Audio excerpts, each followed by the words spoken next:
These two main issues. And these two issues, if you prepare today and make notes out of it, not a lot of things will change even after 1 year. So today's issues are extremely important for that reason, both the articles. So we'll do it from a conceptual level, and I'll explain how to use that information in different exam situations, okay? Both from ethics standpoint, also from the legal justification standpoint, and there is a sociological understanding behind the articles that we are discussing. That is the GS1 part. Okay, always remember that every polity question has a genesis in Indian society. Every legal question is both a sociological and an ethical question also. Okay? Okay, but before that, let's quickly look at the headlines and what do they say. GST Council approves 2-rate tax slab effective from September 22nd. So what happened? GST reforms. Quite a few goods and services, the tax rates were reduced drastically.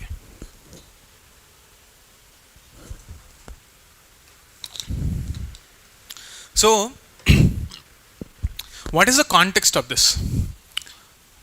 Any taxation issue should be linked to mobilization of resources in GS3, right? So, in your GS3, you have a topic, mobilization of resources. In that, taxation is one tool to generate resources. Taxation is of two kinds, direct and indirect. What is GST? Is it a direct tax or an indirect tax? Indirect tax. Now, how is taxation linked to GDP growth?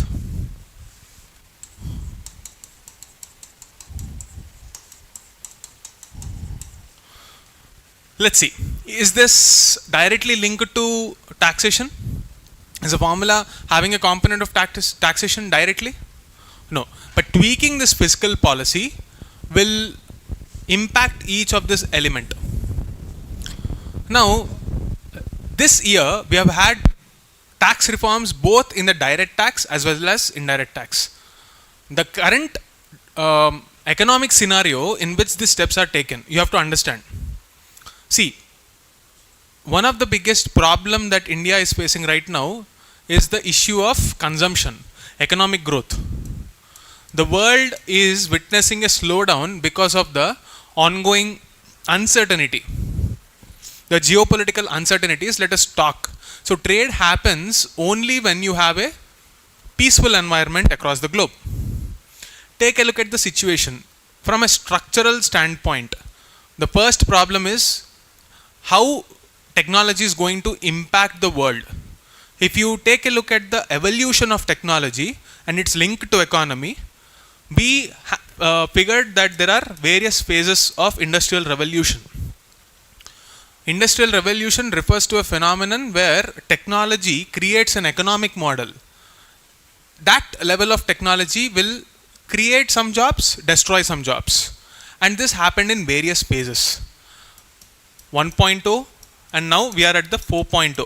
This so-called IR 4.0 refers to a phase that is dominated by artificial intelligence, Internet of Things and Web 3.0 development. This is the first structural shift that the world is going through.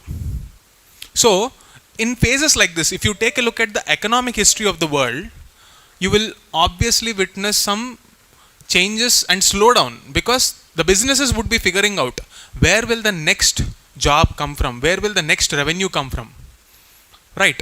So that is the first reason for slowdown, and in such kind of a situation, whenever structural shifts happen, the economy slows down for a little bit. That is the first scenario. Second, global tensions, geopolitical tensions, whether it is in the Middle East or you're talking about the Russia-Ukraine war, you are witnessing a trend where these areas usually have twofold significance. Geography plays a very important role in economy. I'm explaining the backdrop so that you understand why these changes are happening rather than what are the changes. I don't have to explain what are the changes, you can refer the infographic itself. But the ability to link this to the geopolitical situation is all the more important. Anyway, coming back. So, geopolitical tensions, Middle East, Russia-Ukraine war, all these are causing a disturbance in our economic models. This is the second thing.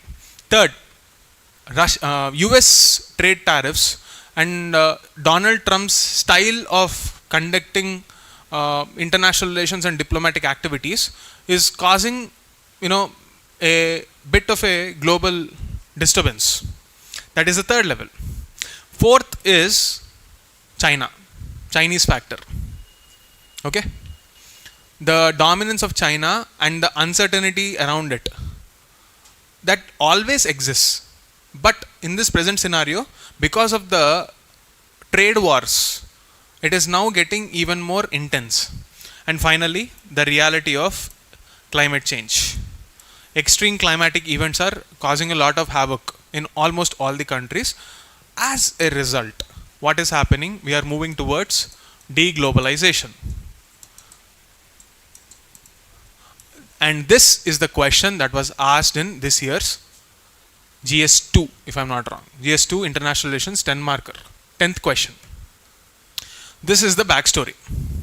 Why is the world witnessing a trend of deglobalization? This is a trend.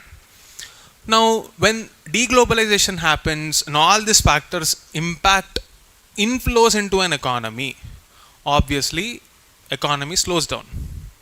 But thanks to the large size of the Indian market, consumption-led economy is the characteristic feature. If no new jobs are created, the least that the government can do is reduce the taxation burden and put more money in the hands of the people. And that is exactly what the government is trying to do through direct tax reforms, where up to 12.75 lakhs, the government decided not to impose any income tax. So that here again the impact is twofold. One, more white money comes into the economy. Black money will reduce. Now you might be wondering, anyway we are not paying the tax, so why should we worry about it? The nature of black money is such that we can't track it. You now know how much money is there in the legal formal system, at least through this. If every penny that is printed or every single rupee that is coming into the market from RBI has an account, right? It should match with the taxation system or tax records. In an informal economy, it is difficult to do that. So formalization of economy can happen when tax laws are simpler and more money is there in the hands of the people. So the twofold objective is reduction of black money and formalization of economy. Two, to spur the economic growth. Economic growth through consumption. If you are reducing the tax burden, people are willing to spend more money because they have more disposable income in their bank accounts. Clear? Now, when people want to spend money, previously it's like a double taxation. You already impose income tax and then again you impose heavy GST. The cost that the salaried class, especially the salaried class who are the main people who would face this pressure, they were unhappy with the way things are. So to spur that economic growth and give an impetus to more consumption, these two reforms were taken up. Now you might be wondering, can tax rates be passed just like that with executive action? Don't you think this requires a finance bill? Yes or no? Question.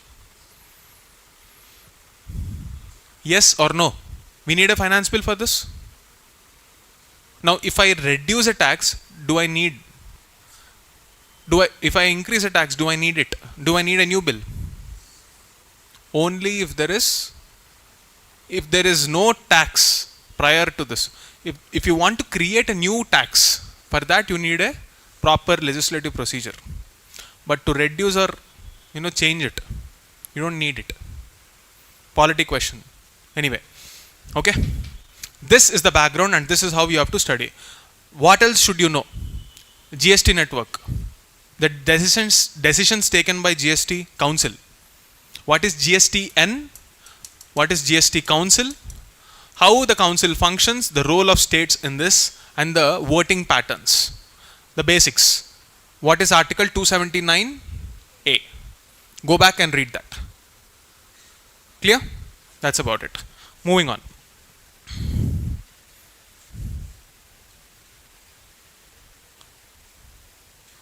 Concealing a judge's dissent, eroding judicial authority.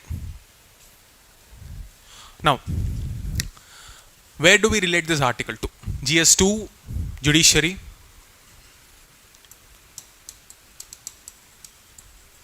In that, you can link it to the concept of judicial accountability. Why do we need accountability? Why are we talking specifically about judiciary in this context? Let us understand. Before talking about judicial independence and judicial accountability, let's go back to the basic concepts. Why should we have accountability? Any public office should have some principles. The first principle is legitimacy. Then it should be accountable and it should be transparent. Why do you need each of this? Let us understand. What is legitimacy? Yes. What do you mean by legitimacy?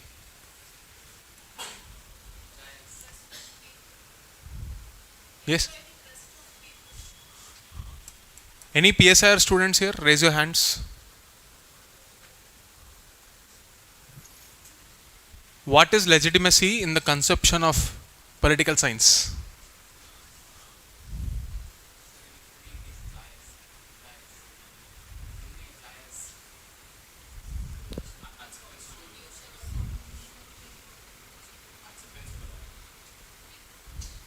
What do you mean by acceptance through law? Why through law?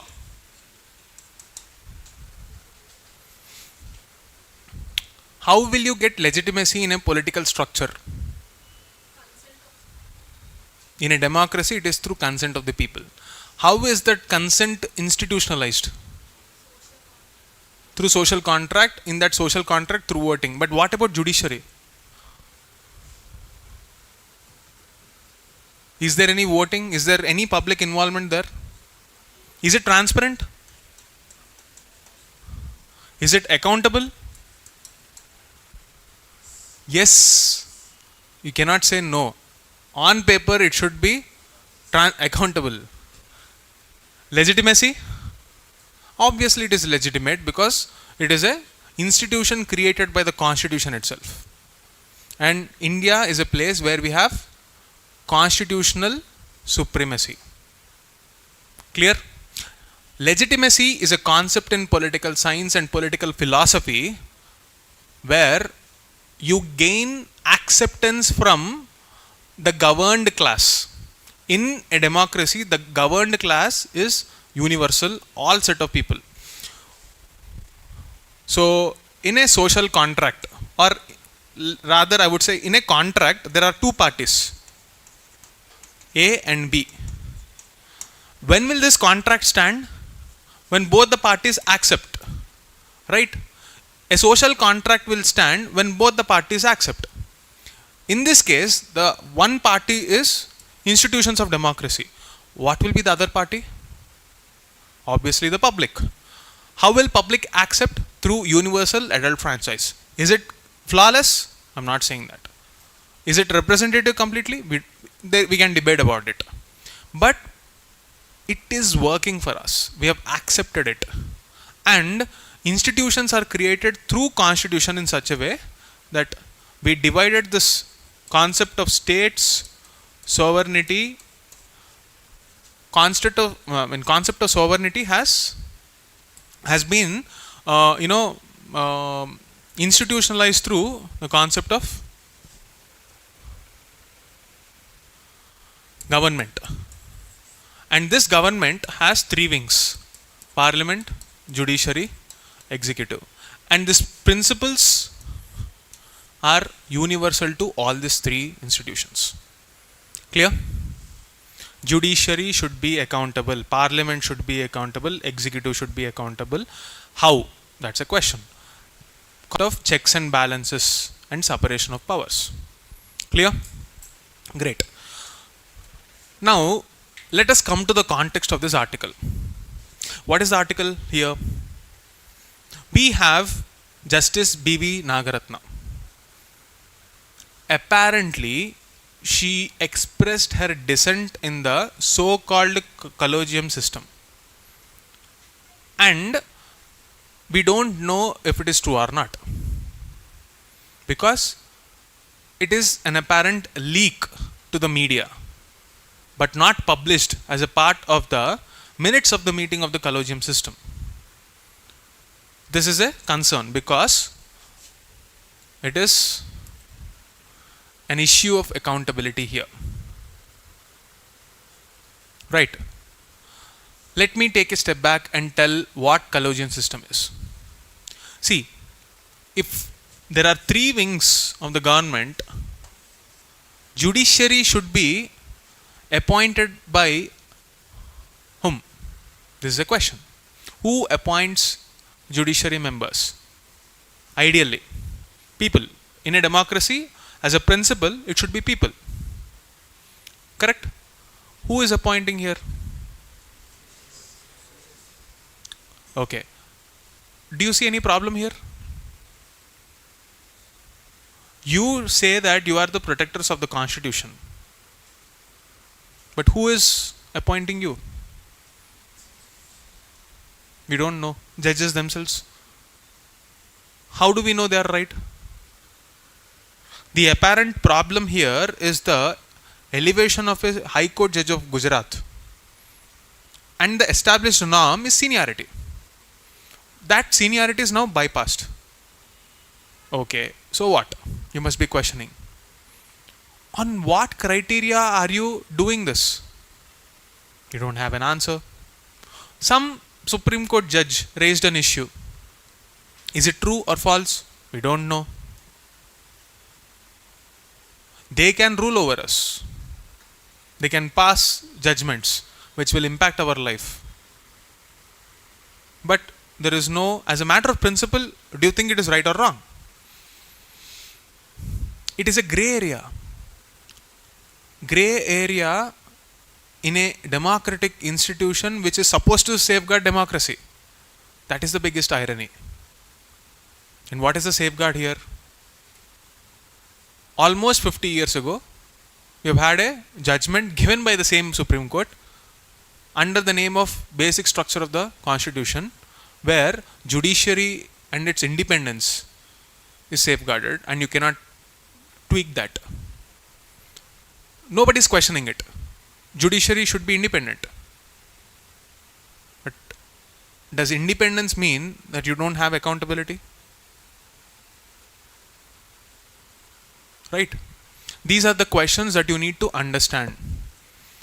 Now, as a matter of principle, once you understand the structure, you have to quote the Supreme Court case laws and the judicial precedents to safeguard your claims. Right?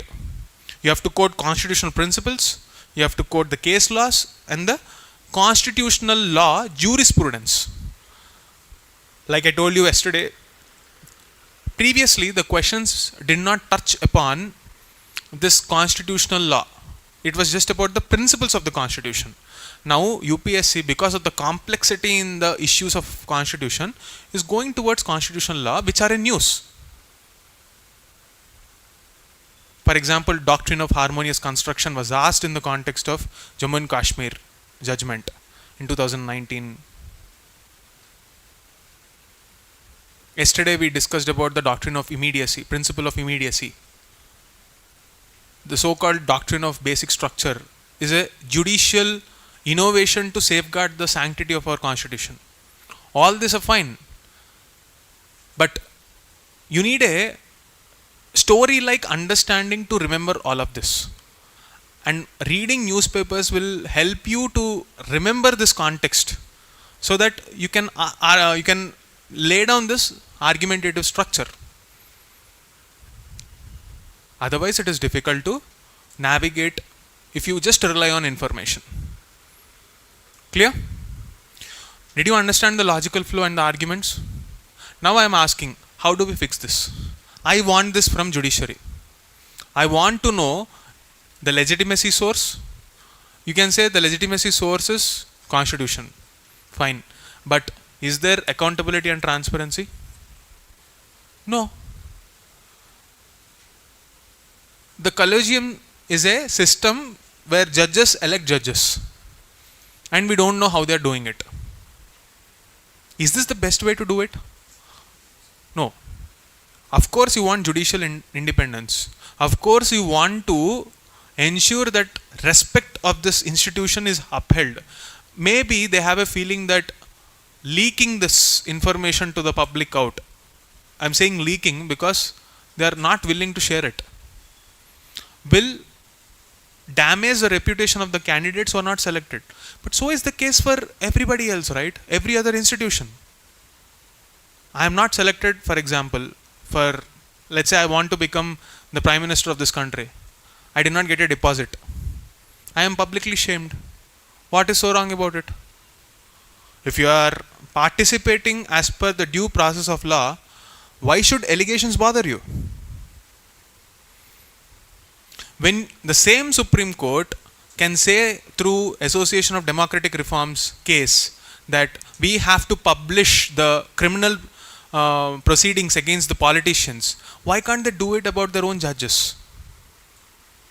Isn't it hypocrisy? That's a question we need to ask. Now, in your answers, you have to take examples from international case studies. This editorial quotes two case studies, one from Great Britain and two from South Africa. The Judicial Appointment Commission and the Judicial Selection Committee of South Africa, JSC and JAC. Britain's Judicial Appointment Commission and South Africa will come up with Judicial Service Commission, not Appointment Commission, sorry. This is the name. Don't change the nomenclature, you have to memorize it. There is no other way. Don't interchange it. Okay? Great Britain and South Africa. Note it in your copy wherever you are making your notes. Sometimes I will ask you to make notes. Not every day. This is one such class where information is very important. So you have case studies like that where people do that. I mean, those countries reveal the procedural aspects and the selection mechanism. They debate it in the public. That's what we are doing even for our MPs. Why not for judges? Of course, it needs to be done very carefully without politicians trying to meddle. NJAC, National Judicial Appointment Commission, which is a law which tries to involve the political class in judiciary. That's a contentious issue in the context of judicial appointments. Fair enough. But what is a better way? You cannot say that I will not be accountable, right? And that is the direction of the debate we should take. The answer for democracy's crisis is more democracy only. The quality of democracy can only get better with more democracy, not reducing it. Please remember this line of argument. Clear? Moving on. India's recent maritime reforms need course corrections. This is just about a bill. It is not yet passed. But I'll just give you, I'm not expecting you to make notes out of this because the bill is not passed yet. But you need to know the logic of the maritime sector. Why is it important? What are the laws that are governing this sector? What might be the new set of, new law that will bypass this and create a new legal architecture? Okay, are you following me, everyone? Did you follow whatever was discussed here? As a matter of, this is a very important issue. If you have any doubts, I will repeat it. Clear, everyone? Okay. So, in the context of maritime sector,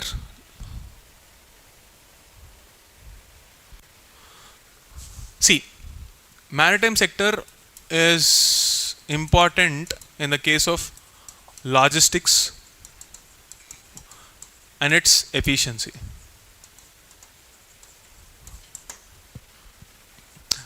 What is logistics? Logistics is a economic activity which efficiently transports goods from one place to another. Maritime sector is important because you are using waterway through seas, that is oceans, to transport your goods from one place to another. And it is important because nearly 70% of the global trade happens through seas. Fair. Now, why are we worried about this maritime sector in India, and what is the need for a reform? Do you think economic reforms should evolve with the changing nature of economy? Whenever there is a structural shift in the economy, should the Indian government respond with necessary changes to the law, or should it wait for a long time? Ideally, we should adapt and change. But the present set of laws are of the British time. Now, I am not going to ask you to remember the laws per se. Don't focus on memorizing now. Understand the logic and write it in your own way. So, there are some laws of British era which do not respond to the current problems of the maritime economy. What are those problems? Let us understand. Let's say you have a shipping sector. What are the major needs of this shipping sector right now? One, modernization. We want modern vessels. We want big ships which can carry big containers. Containerization is the method in which goods are transported from one area to another across the world. You know that large containers, right? Our maritime industry and our shipping industry has twofold problems. One, our ports cannot be, our ports cannot handle, our ports are not the so-called deep water ports. Therefore, large ships cannot be stationed here. To solve that problems, we are coming up with ports like Mundra and Vizhinjam in Kerala. Because we were depending on transshipment hubs like Colombo in Sri Lanka. We were depending on Colombo because it has deep water ports. We wanted to solve that problem and this port came up in Kerala. It is yet to be completely operationalized, but we will have huge ships which can up to 20 mmtu, which is the unit for handling our ships, like to decide the capacity of the ships. Okay, this is the problem. But why aren't the shipping companies making this kind of big vessels and investments in Indian sector? Problem is regulatory cholesterol. We have laws that are made in British time. And if you want to be a global shipping company, that is a company where the vessels are accepted across the globe, you will have to abide by the norms, global norms. And India should also be complying with them as a signatory. For example, you say that shipping industry should decarbonize. That is, we should not pollute. We should not depend on polluting nature of the fuel. If our economic models are using the fossil fuels which will pollute, we are not complying with them. Therefore, investments into the shipbuilding industry in our country will become difficult. Not just huge shipbuilding industries, we also have small time operators where we need to formalize. Let's say, for example, fishermen. They will also have some vessels. If we want them to be a part of the regulatory structure to track them and also link it to the maritime security, there is a concept called Maritime Domain Awareness, MDA.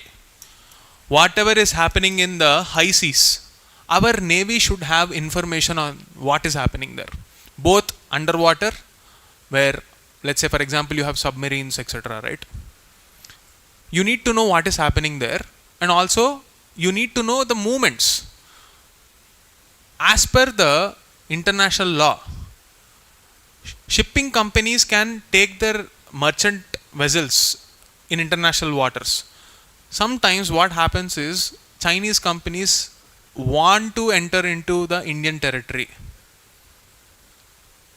and they use this free navigation protocols that international law allows, and they claim that they by mistake entered. It is intentional to see what is happening, just to carry out some surveillance. We do not have enough legal architecture to address problems like this, because without a legal architecture you cannot have manpower to govern that area. These are some of the problems, but this is again beyond the scope of this maritime laws that we are discussing. Main problem is compliance, global compliance and local compliance. What do you mean by this compliance? Across the world, for uniformity, some laws are created and every country should follow those laws and rules. India is not following them. Now we are trying to normalize it by this new law. When it becomes an act, we will discuss in detail. Now it is not important. Let us move on.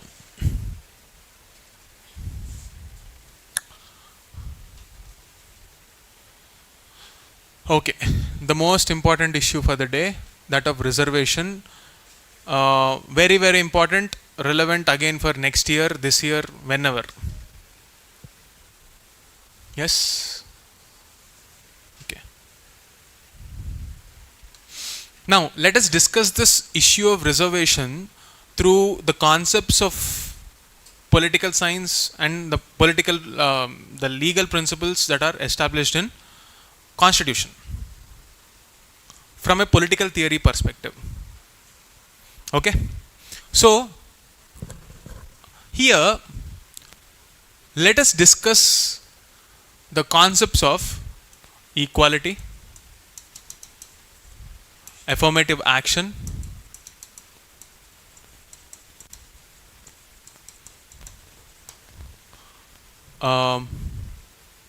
why do we need this? What is the reality?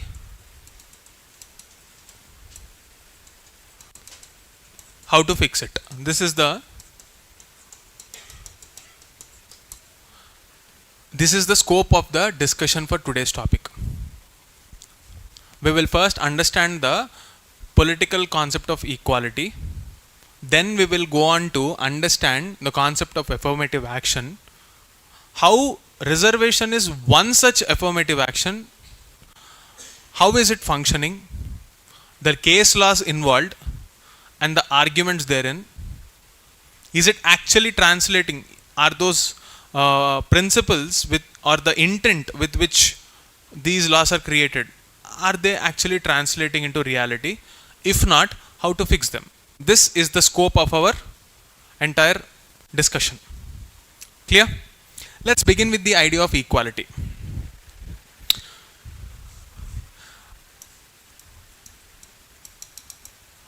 Now, I am going to take a step back and explain this from a philosophical angle, because this is for your essay. Then we will take it to the sphere of politics and then finally apply that understanding in the Indian context. 3 levels, okay? from philosophy angle. From that, we will take it to the political science level and then apply that in Indian Constitution. Clear? I will take it a bit slow because this understanding is important. Clear?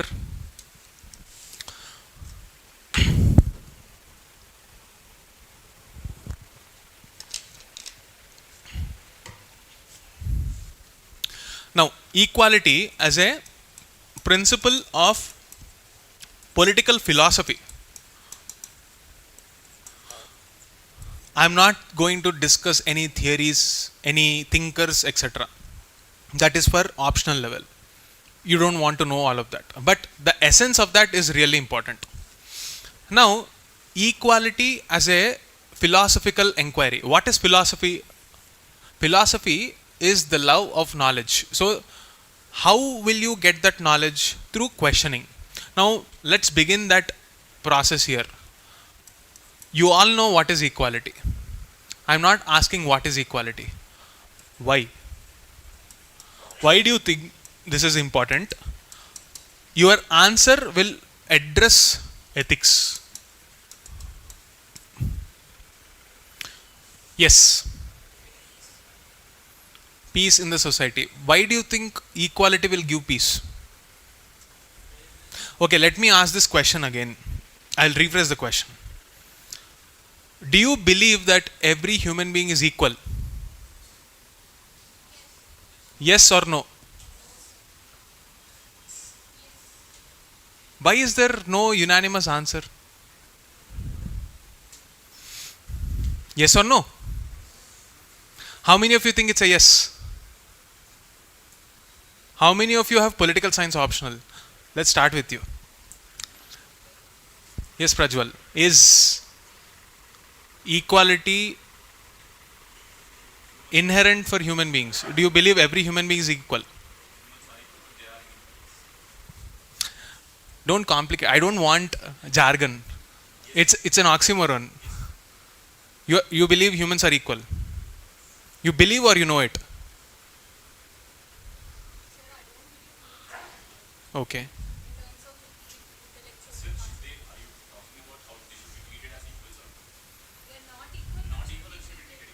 Okay.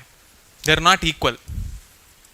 When you say they are not equal, what do you mean by this? Are you saying that, let's link this to the concept that we discussed a few days ago, the concept of necropolitics. What is this idea of necropolitics? There is a thinker. I don't want you to remember the names. That is for optional. The concept of necropolitics says that state will treat some citizens as if they don't deserve the dignity they have. I am linking this to the concept of dignity. So, are you saying that human beings are not equal and equality, we believe that not everyone is equal. Are you saying that some of them only deserve dignity and not others? No. Is this unanimous or is there any question here?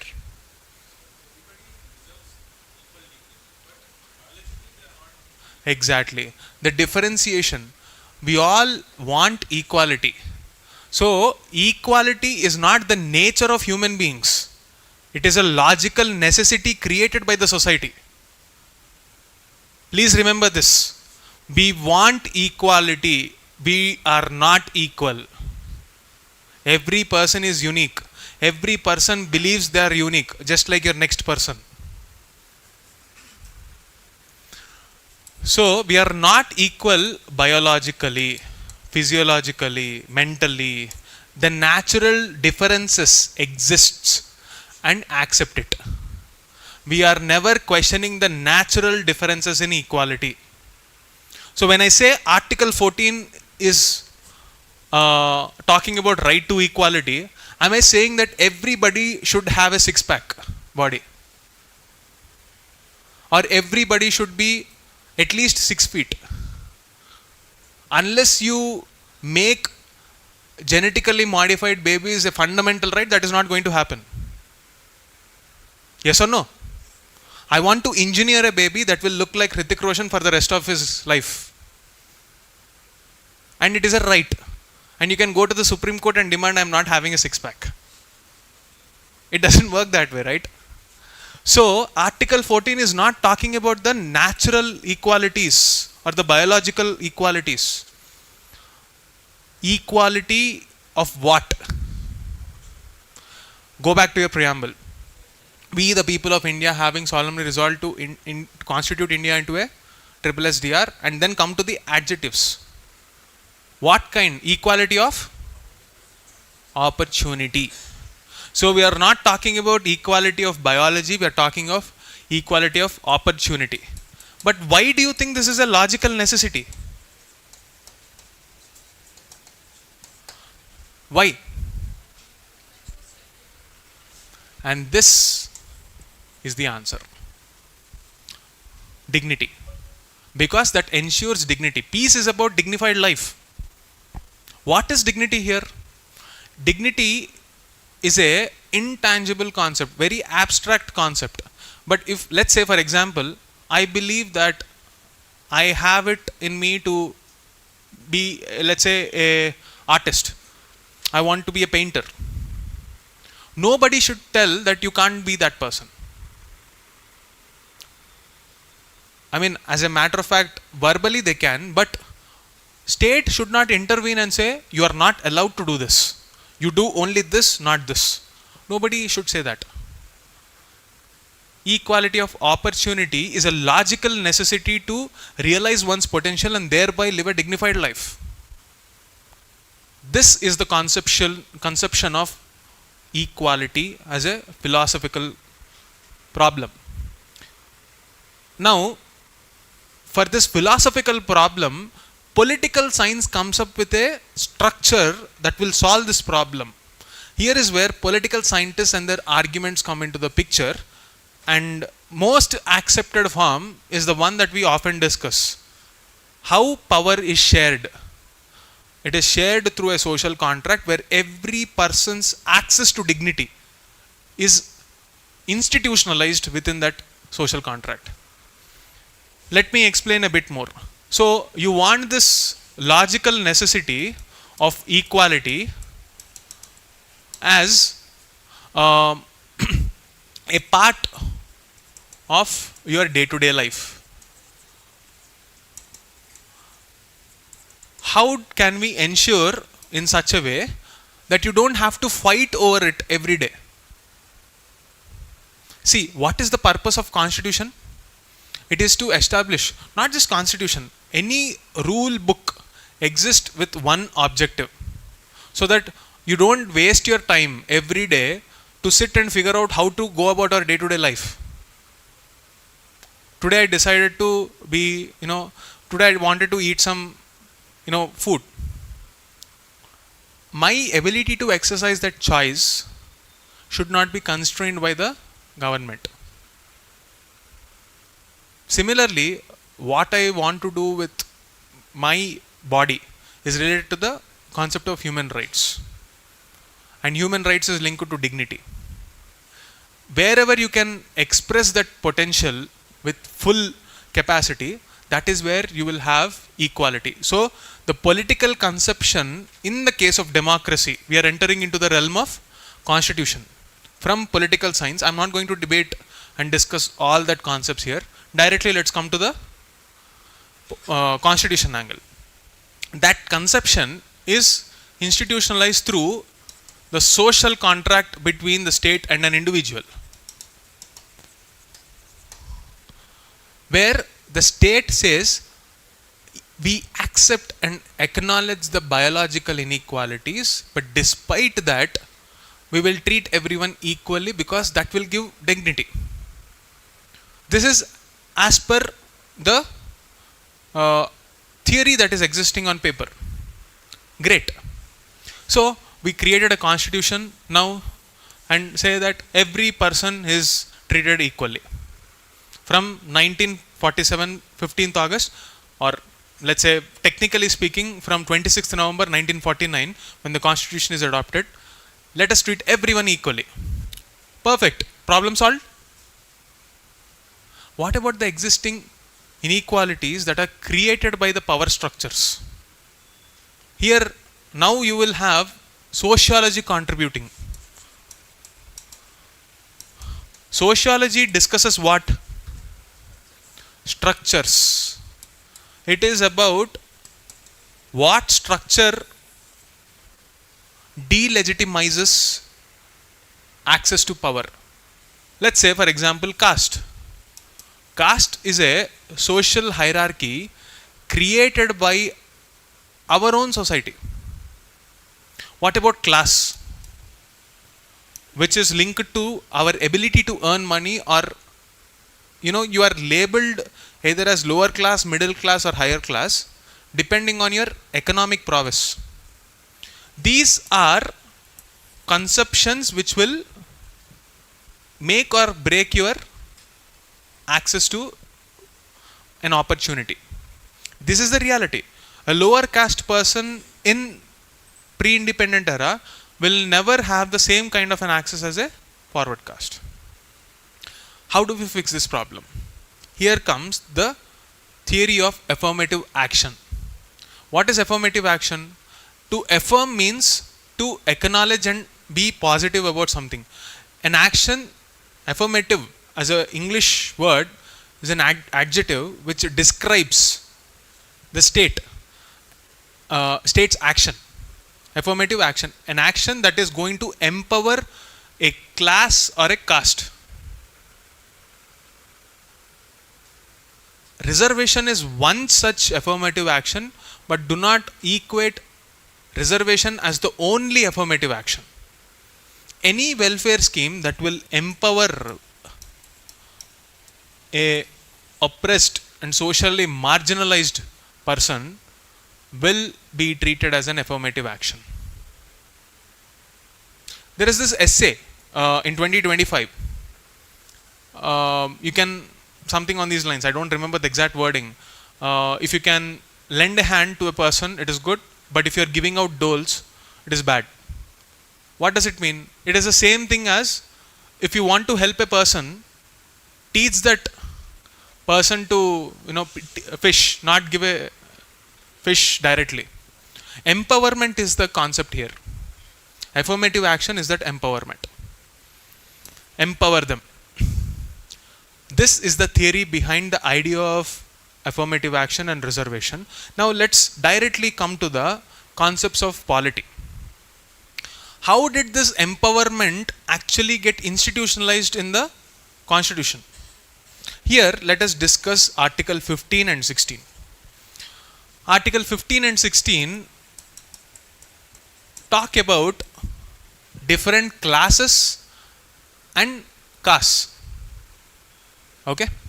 So, for the sake of simplicity, let us all look at these classes and castes as various categories. So, one category is socially and educationally backward class, SC, ST, OBC. All of this are one category.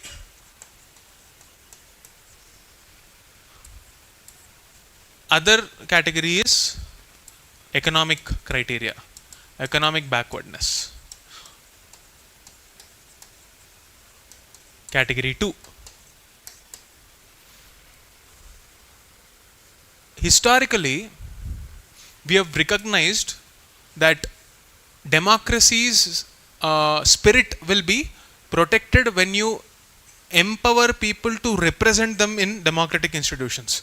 We have had this discussion yesterday about representation. So, why is representation important? Yesterday when we were talking about women judges, we spoke about it.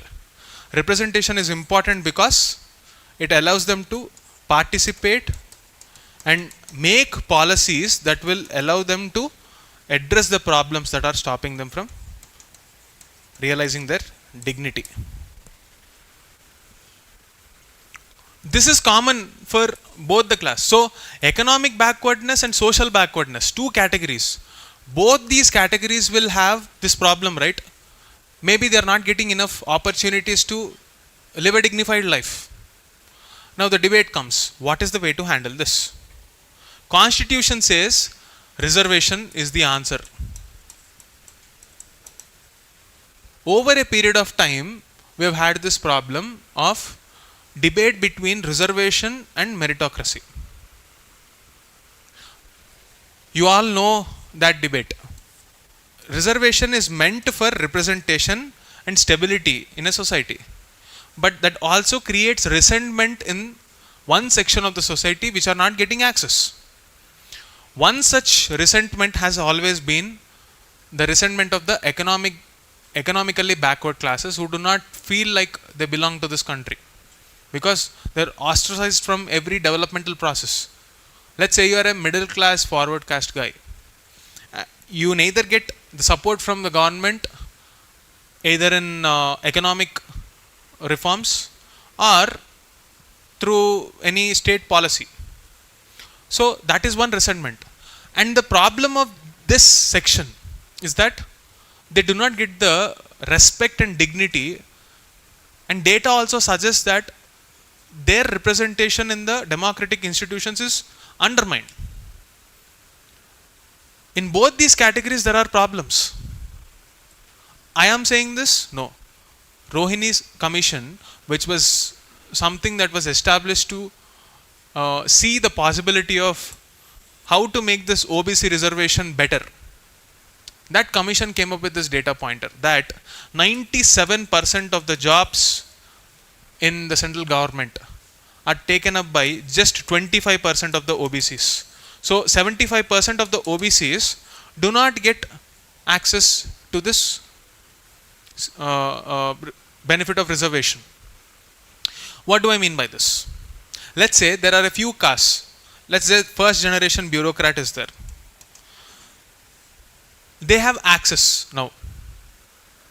They have representation now. The opportunities for their kids is high. So they will continue as a second generation and third generation bureaucrats. What about a family that did not have formal education or formal access in these OBCs? What about them? This is where the conception of creamy layer came into existence. Beyond a certain threshold, OBCs, and even if they belong to those OBCs, you will not get this reservation. This is one.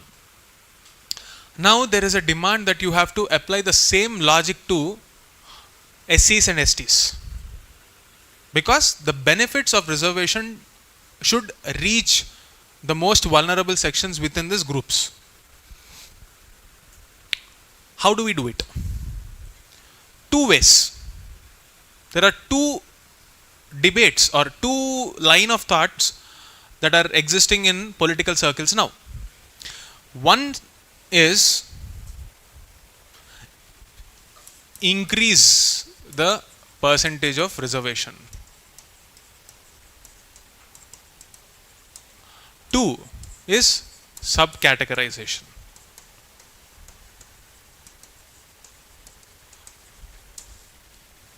Today's article is about this debate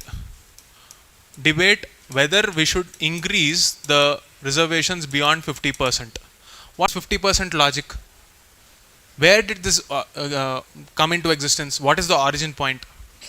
Goes back to 1992. Here is where case laws become important. Some case laws like Indira Sawhney judgment, Nagaraj case, Jarnail Singh case, these judgments which you will find in today's articles will talk about how we should balance meritocracy and representation. So in 1992, Indira Sawhney judgment talked that 50% criteria, that is 50% of the available jobs or seats in education institutions should be reserved, not more than that, because meritocracy will be questioned then. Okay, so as per this, we've had 27% for OBCs, 15% for, and 7.5% for ST, roughly 50%. Roughly, I mean, somewhere the ballpark figure, 40 to 50%. Now, the issue is if 10% 10% EWS reservation is brought in, it is breaching the Indira Sawhney judgment. Is this legally valid or not? It is legally valid as per the Supreme Court judgment in Janhit Abhiyan case. Because the representation is not on social ground and we are not subverting the Indira Sawhney judgment, which categorically said 50% or more reservation on social backwardness criteria is not allowed. So there is a new logic that the Supreme Court allowed, that we are allowing reservation on economic criteria. Now the problem is,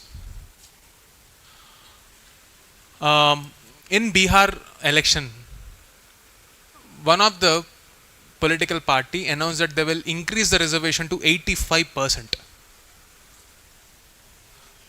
85%. That's not a problem. But in the absence of this subcategorization, what is the data saying? 25% of the castes are taking up 97% of the seats. They'll take 100% now. The backward people will remain as backward. Also, there is a discussion that subcategorization will also be implemented. Now, is this a political problem or a social problem now? Both. Because it should not create an atmosphere where caste decides the political future of this country rather than the vision for development. The original social contract, where the vision of the development of state has now taken a back seat, and that is dangerous to the idea of democracy. We need to fix that. And this census 2027 is an opportunity, because we are now enumerating the number of OBCs. How we respond to that activity, coupled with 33% reservation to women, will determine the future political trajectory of this country. And this is the takeaway from today's discussion. Okay, that's it for the day. Thank you.